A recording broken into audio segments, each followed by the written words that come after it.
करौली से आपको बड़ी खबर बता दें, पांचना बांध से पानी निकासी मामले से जुड़ा हुआ यह बड़ा अपडेट है। बांध के एक एक गेट खोलकर टेस्टिंग की जा रही है कि पानी की निकासी ठीक तरीके से हो रही है या नहीं। नॉन कमांड क्षेत्र की लिफ्ट परियोजना की नहरों में भी पानी खोल करके टेस्ट रन किया जा रहा है। स्लूस गेट पर विधि विधान से पूजा अर्चना के साथ ये टेस्टिंग शुरू की गई। देखिए, पांचना बांध का पानी कमांड क्षेत्र तक पहुंचे, इसको लेकर के हमने आपको जानकारी दी थी, लगातार खबरें भी दिखाई, किसानों का आंदोलन इसको लेकर के काफी हुआ था। और अब बांध के एक एक गेट खोल करके यहां पर रनिंग टेस्ट किया जा रहा है कि किस तरीके से नहरों तक पानी पहुंच रहा है। स्लूस गेट से नहरों में भी पानी की निकासी का टेस्ट रन किया गया। नॉन कमांड क्षेत्र की लिफ्ट परियोजना की नहरों में भी पानी खोलकर टेस्ट रन किया गया। तस्वीरें आपकी टीवी स्क्रीन पर। और जब स्लूस गेट पर यह टेस्टिंग शुरू हुई तो बाकायदा पहले विधि विधान से पूजा अर्चना भी की गई। 6 तारीख को यहाँ पे टेस्ट रन करने की कोशिश की थी, लेकिन कुछ टेक्निकल खराबी होने के कारण हम वो काम नहीं कर पाए थे। इस बीच में WRD की टीम ने पूरी मरम्मत वगैरह कर ली है और आज हम इसका टेस्ट रन कर पाए हैं। हमने तीनों जगह, हमारे कंट्रोल पैनल में, डैम में और इसके लिए तीनों में हमने पानी खोलने का हमारी ये प्रयास चल रहा है। और राज्य सरकार के निर्देशों के क्रम में उनके निर्देशानुसार हमने ये कार्रवाई की। प्रशासन तो हमेशा ही किसानों के लिए और आम जनता के हित के लिए राज्य सरकार के निर्देशों में काम करता है। और इस बार भी ऐसा कुछ नहीं था कि किसी प्रकार का कोई कम्युनिकेशन गैप हो। टेक्निकल ग्लिच हुआ, ह्यूमन एरर है, और उसको जब दुरुस्त कर लिया गया है तो अब हम इसकी कार्रवाई करते हैं। से है जहां पर सीकर रोडवेज डिपो में कर्मचारियों का गुस्सा सड़कों पर दिखाई दिया। चूरू से सीकर डिपो के कंडक्टर से मारपीट के विरोध में ड्राइवर, कंडक्टर और अन्य कर्मचारियों ने आक्रोश रैली निकाली। कर्मचारियों ने पुलिस को 24 घंटे का अल्टीमेटम दिया है और चेतावनी दी है कि आरोपी गिरफ्तार नहीं हुए तो प्रदेश भर में हड़ताल और चक्का जाम आगे किया जाएगा।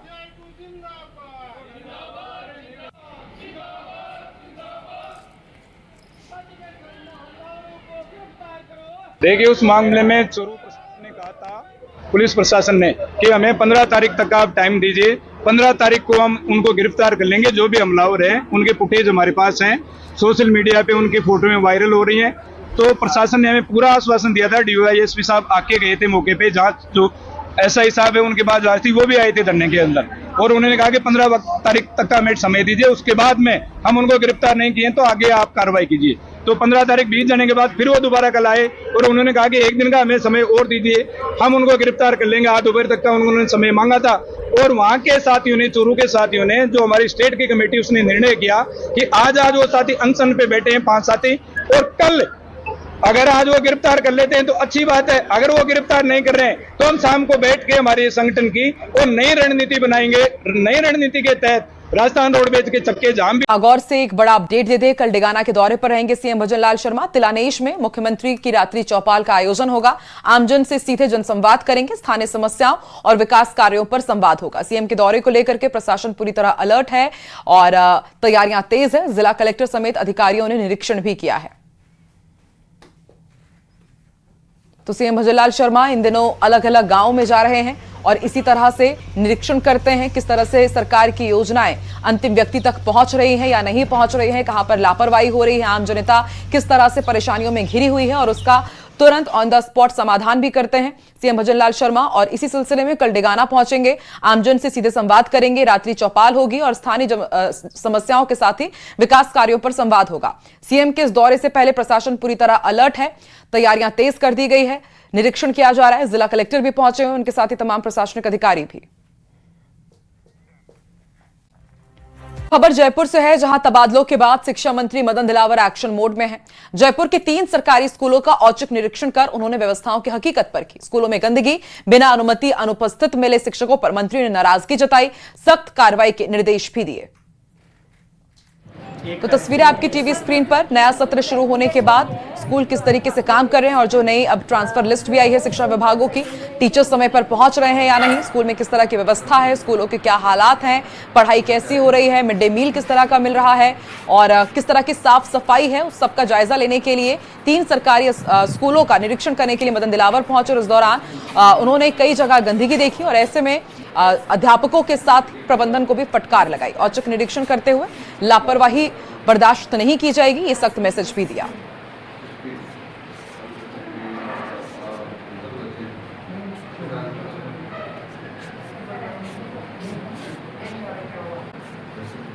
नेता प्रतिपक्ष गोविंद सिंह डोटासरा ने सरकार पर तीखा हमला बोला है। शिक्षा विभाग में तबादलों को लेकर गंभीर आरोप लगाए हैं और यह कहा है कि तबादलों में दुनिया भर का भ्रष्टाचार किया जा रहा है। तबादलों में पैसे लेकर नाम जोड़ने का भी उन्होंने दावा किया। चुनौती दे तो संबंधित नाम भी बता सकता हूं, यह भी दावा कर रहे हैं डोटासरा। और यह भी कहा है कि स्कूलों को 3rd ग्रेड शिक्षकों के भरोसे छोड़ दिया गया है। मेरे यहां 85% तबादले किए गए हैं। तो देखिए, शिक्षा विभाग में जो ट्रांसफर हुए हैं उसको लेकर के लगातार कांग्रेस सरकार को कटघरे में खड़ा कर रही है। और अब नेता प्रतिपक्ष गोविंद सिंह डोटासरा ने बेहद गंभीर यहां पर सवाल उठाए। आप देखिए, उन्होंने कहा है कि आप चुनौती देंगे तो मैं आपको नाम भी बता सकता हूं। और उन्होंने यह भी कहा कि स्कूलों को 3rd ग्रेड शिक्षकों के भरोसे छोड़ दिया गया है। मेरे यहां 85% तबादले हुए हैं। ये क्या है इसका खेल? आप बताइए, एक टीचर को एक स्कूल से उठा करके उसी स्कूल में दिया जा रहा है। ये क्या है इसका खेल? समझ में आया आपके कोई? ऐसे सैकड़ों उदाहरण हैं। वो क्यों हुए? टीचर को ट्रांसफर करने के लिए लिस्ट में नाम डाल दिया, आखिरी में उसने पैसा दे दिया। तो पैसा लेने के बाद में कोई आदमी ट्रांसफर कर कैसे सकता है? तो उसको उसी स्कूल में दिखा दिया। मैं प्रामाणिकता के साथ कहता हूं कि हमारे काफी टीचर जो है इस प्रदेश में, वो पहले से कह रहे हैं, उनको मैसेज दिया जा रहा है शिक्षा मंत्री के जो भी इर्द गिर्द लोग घूम रहे हैं उनके द्वारा, आपका यहां हो रहा है, आपको क्या करवाना है, कैसे करवाना है। और वो जाकर के संपर्क कर लेता है तो उसी स्कूल में उसका ट्रांसफर कर दिया जाता है।